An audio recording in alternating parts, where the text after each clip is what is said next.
નમસ્કાર, હું રાજ. આપ જોઈ રહ્યા છો સ્પાર્ક ટુડે ન્યૂઝ. સુરત શહેરના ભેસ્તાન વિસ્તારમાં કાયદો અને વ્યવસ્થા જાળવવા ઝોન 6 ભેસ્તાન પોલીસે ભવ્ય ફૂટ પેટ્રોલિંગ હાથ ધર્યું હતું. ભેસ્તાન પોલીસ સ્ટેશનની ગોલ્ડન આવાસ વિસ્તાર સુધી પોલીસનો ફ્લેગ માર્ચ સમાન પેટ્રોલિંગ જોવા મળ્યું હતું. આ કામગીરીમાં DCP Rajesh Parmar, ACP, PI સહિત 70થી વધુ પોલીસ અધિકારીઓ અને કર્મચારીઓ જોડાયા હતા.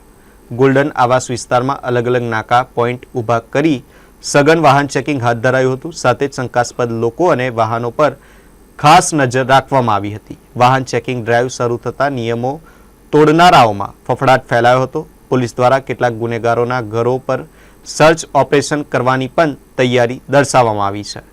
ગેરકાયદેસર પ્રવૃત્તિઓ સામે કડક કાર્યવાહી કરવાની ચેતવણી સાથે સંવેદનશીલ વિસ્તારોમાં સઘન પેટ્રોલિંગ કરવામાં આવી રહ્યું છે, જેના કારણે સ્થાનિક લોકોમાં સુરક્ષાની ભાવના વધુ મજબૂત બનતી જોવા મળી રહી છે. આજ રોજ સુરત શહેર પોલીસ તરફથી ઝોન 6 વિસ્તારમાં એક મેગા કોમ્બિંગનું ઝોન તરફથી આયોજન કરવામાં આવેલું છે.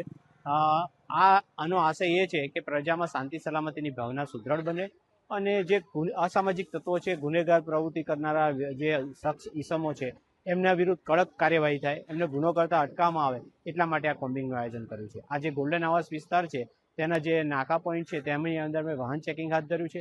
તથા અંદર અલગ અલગ વિસ્તારમાં જે એમસીઆર હોય, એચએસ રહેતા હોય, ટોટલ અહીંયા આગળ 918 રૂમો છે. તો એમાં જે એચએસ કે એમસીઆર કે શરીર સંબંધી ગુનો કરવાની ટેવવાળા વ્યક્તિઓ છે, એમના ઘરને અમે સર્ચ કરીશું. એમાં કોઈ જે ગેરકાનૂની કોઈ પણ વસ્તુ મળી આવશે તો તેના વિરુદ્ધ કાયદાકીય અમે કાર્યવાહી કરીશું. આ બાબતે અમે આટલી જે 72 ઝોન તરફથી 75 પોલીસ છે તથા બે એમાં પીઆઈ, એક ડીસીપી, 6 પીએસઆઈ, આમ કરીને આટલી પોલીસ અલગ અલગ ટીમ બનાવી અમે આ કોમ્બિંગ હાથ ધરી રહ્યા છીએ.